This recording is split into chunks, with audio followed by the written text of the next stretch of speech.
I know he doesn't look pissed, but Dakota is very angry. Why? Because this guy was hired as a deputy in Lee County, Florida. And this deputy, who's supposed to be serving and protecting, well, turns out he was a profiling thief. Yeah, that's right. A black cop was profiling minorities as he turned off his body camera and stole from minorities. Listen to this. A former Lee County deputy arrested after he's accused of taking money from people who he pulled over. Sheriff Carmine Marcino says Tyrese Jackson would manipulate his body-worn camera. After investigators reviewed it, they found he had multiple victims. Wait a minute. Cops manipulate body-worn cameras? I thought they were the best among us. I thought they were the top crust of humanity. I thought they could be trusted with the public trust. They're turning their body cameras off, doing nefarious things. Who'd have thunk it? NBC2's Sarah Metz is digging into these allegations against Jackson and has more from the investigation. Christy, Elise, the sheriff's office says that the former deputy did this to several drivers in January. He's accused of taking money from purses and wallets during these traffic stops. The sheriff's office says most of the traffic stops happened here along State Road 82. After the complaints of misconduct and fraud came in January, LCSO says Tyrese Jackson was put on administrative leave. We confirmed this is a picture of Jackson while on the job. A black deputy named Tyrese Jackson is profiling minorities so he can use his position of power to steal from them as he's turning off his body camera in the process. God, can anybody just make this script up? I guess you could, but why would you have to? The script writes itself in reality. This is idiocracy. Job. The sheriff's office says they combed through hours of body-worn camera to find evidence of the interactions. And at times, they noticed Jackson would manipulate it so he wasn't recorded in the act. Also, in the video evidence, they noticed his targets were consistent. Documents say they were Hispanics with little to no identification and language barriers. They believe this is because Jackson felt they were less likely to report him. You know what's interesting about this? That it will make local news, but you will not see this on CBS Nightly News. You won't see it on NBC. You won't see it on ABC because they're always broadcasting crap. I don't even think you'll see. No, you won't see this on Fox News. Fox News ain't going to cover this kind of stuff. Affiliate, smaller market news sources will, but they won't put this on the national stage because, hey, we got to protect the police. There's this thin blue line of silence, and we can't let this thing get out that there's a cop who's a minority who's preying on other minorities.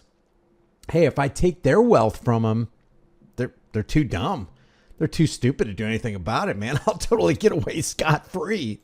CSO says Jackson did all of this at times while training other younger deputies. Those deputies were interviewed during the course of the investigation, but they did not see anything, and they only praised the former deputy's work. So he was a field training officer.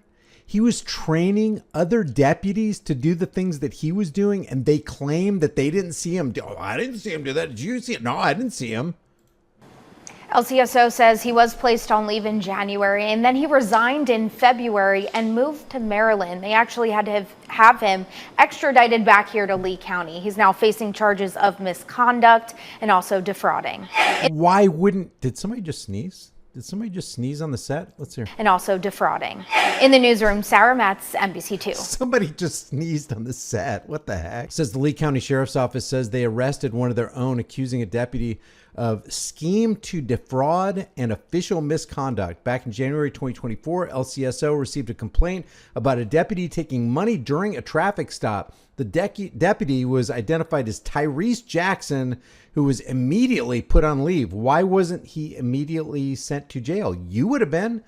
I would have been. Dakota would have been. If Dakota stole from a Latino, if he turned off his body camera and was stealing from somebody less fortunate than him, he would have gone to jail. Now hold on, amigo. I would never steal from a Latino or a Latina.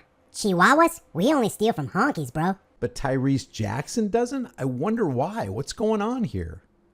Developments on breaking news we first brought you yesterday. A former Lee County deputy faces charges accused of tampering with his camera to steal people's money while on the job. Detectives caught Tyrese Jackson after poring through hours of body camera footage from traffic stops that he conducted. Investigators say he got away with it because he was able to alter the footage.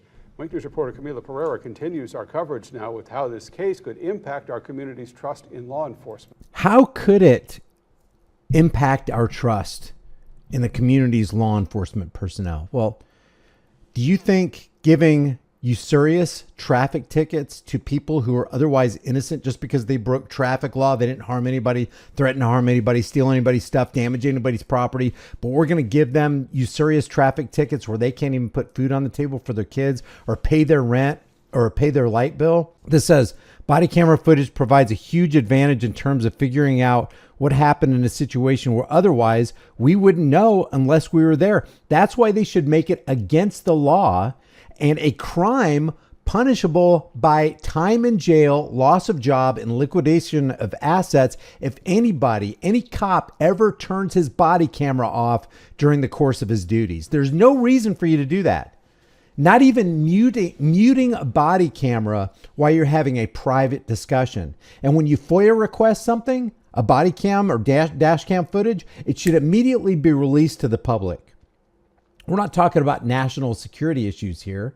We're talking about dialogue between two community law enforcement officers. And if they really cared about transparency, you know what they would do? They would immediately upload everybody's body cam footage to the internet so that it could be viewable by all. And you don't even have to ask for it. It's just automatically there. What would be wrong with that?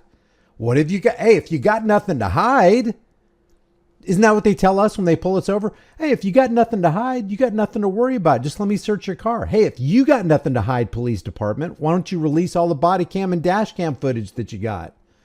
Or do you have something to hide? What's going on here? Video evidence can go a long way, according to criminal defense attorney Jonathan Spellman. Body camera footage provides a huge advantage in terms of figuring out what happened in a situation, where otherwise we wouldn't know unless we were there. So when the Lee County Sheriff's Office implemented them back in October of 2023 to maintain public trust, it was a huge milestone until former LCSO deputy. You want to maintain public trust? Stop being revenue generators. Start being rights protectors. How about that? How about you drop your stupid drug war laws? It's not a war against drugs. It's a war against people. So why don't you drop those? Why don't you drop civil asset forfeiture? But you know what? This is the Lee County Sheriff's Office. You remember that video that I did almost a year ago now, where the spokesperson for all the sheriff's departments in the entire nation, I think there's 3,144 of them, Sheriff Jim Skinner signed a declaration begging Dan Crenshaw to not lessen the severity of civil asset forfeiture laws. Hey, we need that intact because that's a primary revenue source for us. Let us continue pilfering from the people. And you know what civil asset forfeiture is? They can take your money, they can take your vehicle, they can take your house if they just say that they suspect that it's been used in the commission of a crime, typically a drug crime. So while the Lee County Sheriff's Office is saying, hey, it's wrong for this officer right here to be stealing from people who are less fortunate, that's the pot calling the kettle black. They are actually doing worse under civil asset forfeiture than this guy could ever do in onesies and twosies during traffic stops. Deputy Tyrese Jackson. Absolutely horrified that this person could take advantage of the public and his position the way that he did. And it's very well done. It's very commonplace.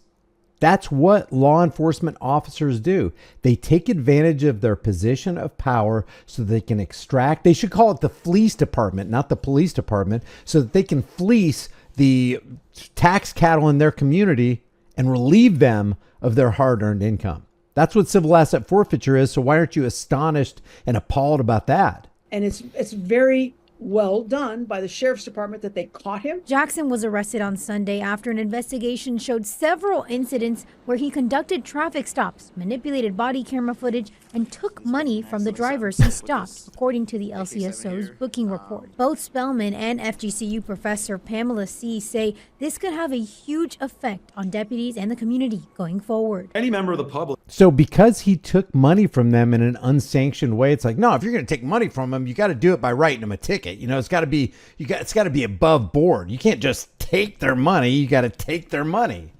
So we're going to condemn you for taking their money when that's our bread and butter. That's why we got the MRAP in the back. We got the military grade equipment. We got all the bells and whistles where we can bring down the constituency. But if you steal like this, well, that's kind of a bad look. You got to steal the way we steal. Like hearing the story, it's got to be a little unnerving and a bit concerning. Police officers are there to uphold the law, not to break it. And hopefully a wake-up call. They need to reassure. No, let me assure you, they are there to break the law. They don't care about 18 USC 241 or 242. They will conspire against your rights and they will deprive you of your rights under the color of law. And in many cases, when you point out the law, like look at the armed fishermen, look at the people in Florida going to and from a fishing or a camping spot with their long rifles on or their handguns on, and the cops violate their law every single day of the week. They don't care. Even when you show them the law, here's what your law says. This is the law you are violating. Look, they don't care. So they'll deprive you of your rights in the face of law, let alone under the color of law. Or the public.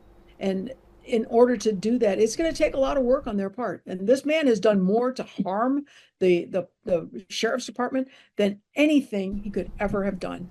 That's not true. And people just need to open their eyes. It's like, okay, yeah, what this cop did is bad. But that is the culture of law enforcement. That's what they're there for. That's what they do. That's how they earn their revenue. Why are you all upset about this guy? The report also states the timelines in video only offer a glimpse of the damage done. It took 17 months from the time Jackson was hired in July of 2022 to be issued his body-worn camera. So could there be more victims? And what can they do now? It would be hard for them to without additional proof. They may unfortunately be limited to what they're able to put forth proof on. Camila Pereira, Wink News. Jackson. So I just wanted to show you that because the takeaway here is that while this cop right here was stealing from people, that is the MO. That's the modus operandi of all law enforcement agencies, whether you're talking about a sheriff's department or just a regular community police department. Their modus operandi is to steal from you under the color of law. This guy did it not under the color of law, so that's a no-no, but we can do it the way we do it. We've got legalized theft, but what you did, that's a bad look, man. Leave your thoughts about this for the world and the global thought police in the comment section below. Hey, take a second right now to visit my brand new channel called The Disturbing Illusion. I just launched a video today called Time for Truth, the Kamala Harris you never knew. I'd like you to take a look at that. I'd like you to share it because people need to understand this lady called herself and was considered the top cop in the nation. And I now stand before you as the top cop of the biggest state in the country. Because she was the prosecutor for the biggest state in the nation. Thus, top cop status, and watch what she did with the power and perceived authority that she had. I'll leave that link in the description below. Go on over there, subscribe. I really appreciate you guys being here. If you haven't done so already, subscribe to this channel. Hit the bell notification icon, give it a thumbs up, share it with everybody you know. Don't forget to subscribe to my email list through my website, highimpactflix.com. If you want to support the channel further, grab a hard-hitting conversation-starting shirt, become a channel member, but more importantly, know what your rights are and be willing to fight for your rights because there are psychopaths out there who want to take those rights away. I will see you in the next video.